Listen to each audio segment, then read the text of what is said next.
ஆரம்பிக்கலாமா? இயக்கத்துக்கு தலைவரானதுனால தலைவர்னு கூப்பிடுறாங்க. எது மாமனா? பென்சில்ல மீச வரைஞ்சவரெல்லாம் எனக்கு மாமனா? போடா. முதலமைச்சர் பொறுப்பில் இருக்கிறதுனால முதல்வர்னு அழைக்கிறாங்க.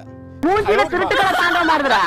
அது உங்க குடும்ப கிடையாது, அதை மாத்த முடியாது. இப்ப இருக்கிற இளைய தலைமுறை என்ன அப்பான்னு அழைக்கிறத கேட்கறப்பவே ரொம்ப ஆனந்தமா இருக்கு. ஆனா கொஞ்சம் சும்மா இருக்கியா?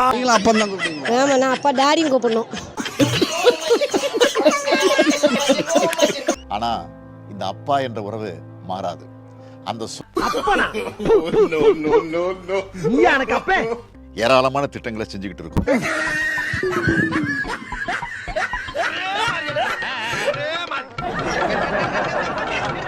இதனால ஏராளமானவங்க பயனடைஞ்சுக்கிட்டு இருக்காங்க.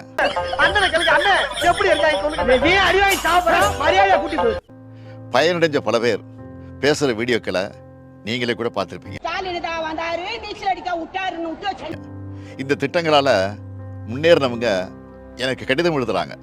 உழைத்து வாழ வேண்டும், பிறர் உழைப்பில் வாழ்கிறாரே.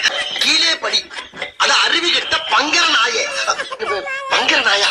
இளம் தலைமுறையினர் ஃபுட்டுக்கு இம்பார்ட்டன்ஸ் கொடுக்கிறது மதைய இந்த திமுகவினருக்கு சரியாக பிரியாணி வழங்கப்படவில்லை என்று கூறி பிரியாணி வழங்கியவர்களுக்கும் திமுகவினருக்கும் இடையே வாக்குவாதம் கைகலப்பு என நடைபெற்றிருக்கிறது. ஃபிட்னஸுக்கும் இம்பார்ட்டன்ஸ் கொடுக்கணும்.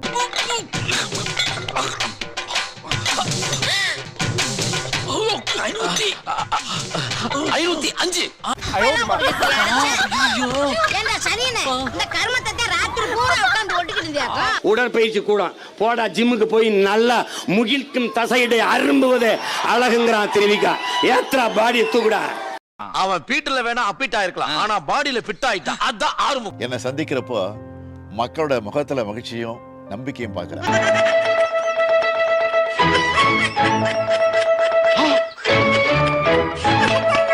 எனக்கு மன நிறைவா இருக்கு. இன்னும் சொல்லணும்னா இந்த 5வது வாரம் அழிஞ்சு போண்டா. பேசிட்டு போய் வாயில எறிவீங்களா? புது எனர்ஜியை தருது. ஓ பொண்டாட்டியே இன்னொருத்த கேவலமா பேசுறது உனக்கு ஜாலியா இருக்கா? ஆடடா ஆச்சரா.